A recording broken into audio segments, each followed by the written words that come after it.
Terça-feira é dia, às vezes de sol, outras vezes de chuva, mas uma coisa é certa, Madá, quem anda à chuva... Molha-se. Quem anda à chuva molha-se. É por isso mesmo que temos connosco a especialista aqui em tudo o que é saúde e não só... Verónica Gaspar. Verónica Gaspar. Boa tarde, Verónica, bem-vinda.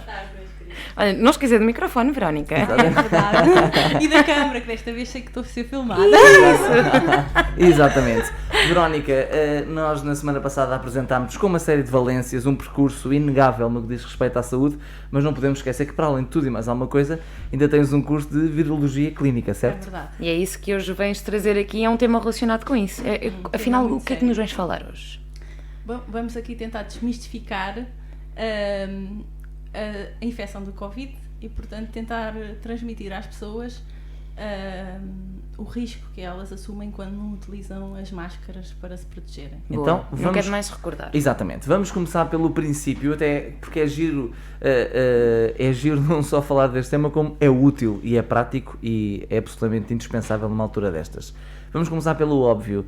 Covid é ou não é uma gripe? Não, não é de facto uma gripe. É um vírus que provoca uma patologia respiratória, mas não só, também provoca uma patologia tromboembólica, ou seja, que afeta tudo o que é sistema de coagulação e sanguíneo. E este não é também uma gripe, até porque ele diverge particularmente dos outros vírus do seu grupo, dos outros coronavírus. Tem na sua proteína membrana, portanto é um picozinho que existe na superfície do vírus. Quem já viu fotos representativas do vírus sabe, é aqueles pingos. Exatamente. Piquinhos, que esses piquinhos são responsáveis pela entrada do vírus, portanto a ligação do vírus no receptor e a fusão com a membrana do hospedeiro, da célula. E portanto esta glicoproteína, que se chama a glicoproteína S, sofreu uma inserção em 4 pontos, similar, portanto, a sua sequência de aminoácidos é similar ao da vírus da SIDA, ao HIV-1. Ok.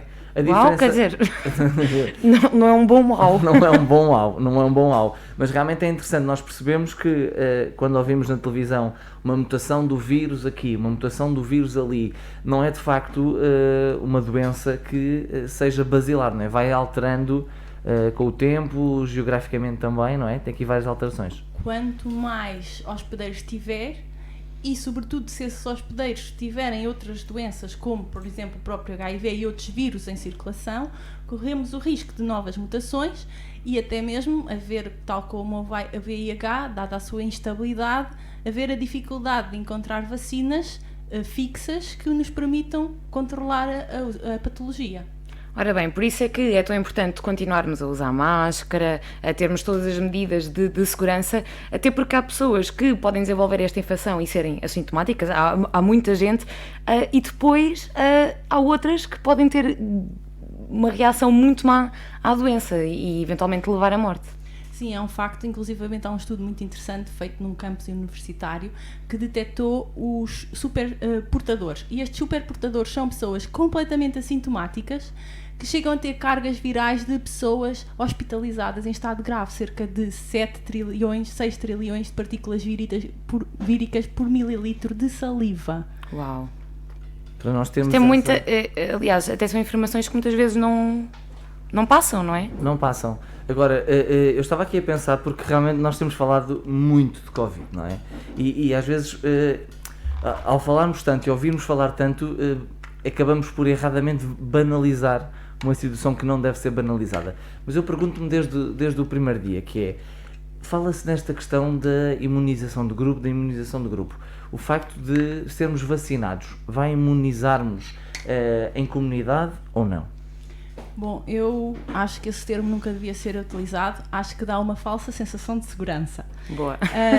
Portanto, eu falaria em contenção e quantitativa. Isto porquê? Porque as vacinas o que vão permitir é o nosso sistema imunológico reagir mais depressa e, portanto, minimizar a replicação viral e, portanto, ao diminuir a carga viral, existe uma menor probabilidade de haver tanta transmissão. Vai reduzir efetivamente a transmissão, vai reduzir efetivamente as situações de doenças agudas e graves, mas isto não reduz o risco que ainda está por estudar e as consequências que daí advirão de doenças leves e prolongadas, nomeadamente ao nível do sistema nervoso central, porque este vírus consegue infectar as células mieloides, ou seja, os eritrócitos, os macrófagos, os linfócitos, portanto, uma data de células sanguíneas e imunitárias que circulam na linfa e no sangue e, portanto, podem Estando no sangue, vão a todo o corpo e influenciam todo o organismo, não é? Exatamente. Mas, Verónica, eu estava aqui a pensar, por exemplo, imagina que há vacinas, e dizem isso, não é? Que têm meses de validade, digamos assim. Imagina que uma vacina teria, eu não sei qual é aqui a baliza temporal da maior parte das vacinas, mas eu diria 6 meses, 1 ano. Mas de quê? Eu tomo uma vacina hoje. Sim, de anticorpos. Exatamente. IgGs. Sim, exatamente. Portanto, tu irás desenvolver IgGs. Portanto, nós temos 2 tipos de anticorpos, uns primários em estado de infecção e depois uns mais tarde. Certo. Esses anticorpos mais maduros é que nos vão permitir reconhecer rapidamente o vírus e reagir. É muito variável. Depende de organismo para organismo. Certo. E depende da vacina, da forma como a vacina é produzida, se trata de um vírus, uma partícula vírica real, o que é perigoso, essas vacinas, na medida em que a própria produção das vacinas envolve produção vírica, ou uma vacina de RNA, mas, portanto, isso é muito difícil dizer neste momento. A minha pergunta é, então é possível que quando os últimos tomarem a vacina, os primeiros já não tenham os anticorpos no organismo?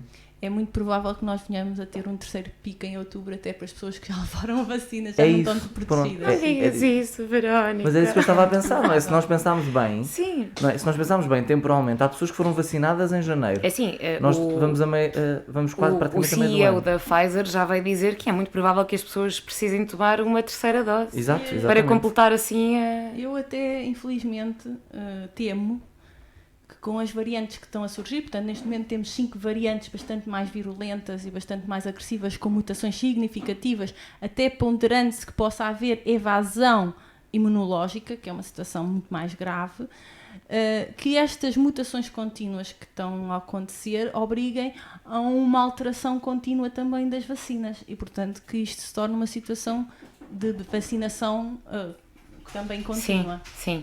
Verónica, há pouco falavas das doenças leves prolongadas que a vacinação pode ou não aqui conter. O que é que essas doenças nos podem trazer de pior?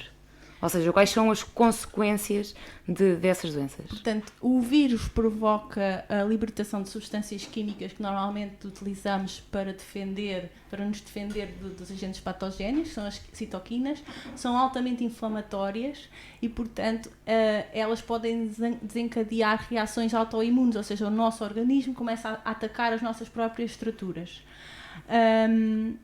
No cérebro, há estudos que neste momento também falam de perda da bainha mielínica, ou seja, da perda da gordura que envolve os axónios. Portanto, uma desmielinização provocada por infecção por coronavírus. Isso significaria o quê para o organismo? Doenças degenerativas do sistema nervoso central. Ai, que horror. No fundo, e acima de tudo, eu acho que hoje é oportuno fazermos este apelo. Estamos em maio, estamos a desconfinar gradualmente, estamos a caminho do verão e se não queremos, como a Madalena dizia há pouco, e com razão, em outubro voltarmos todos ao mesmo, ou pior ainda, qual é o apelo que podemos fazer, Verónica? Usem de facto máscaras, de preferência FP2, porque as máscaras cirúrgicas apenas protegem contra gotículas de grande dimensão, mais de 100 micrómetros de gotícula, ou seja, com muito vapor de água. No verão há menos umidade, portanto as gotículas tornam-se mais aerosolizadas. Mantenham distâncias superiores a 2 metros, porque de facto quando as gotículas estão mais aerosolizadas, são mais leves, com a mobilidade do ar elas movimentam-se por distâncias mais longas, em particular nos espaços fechados.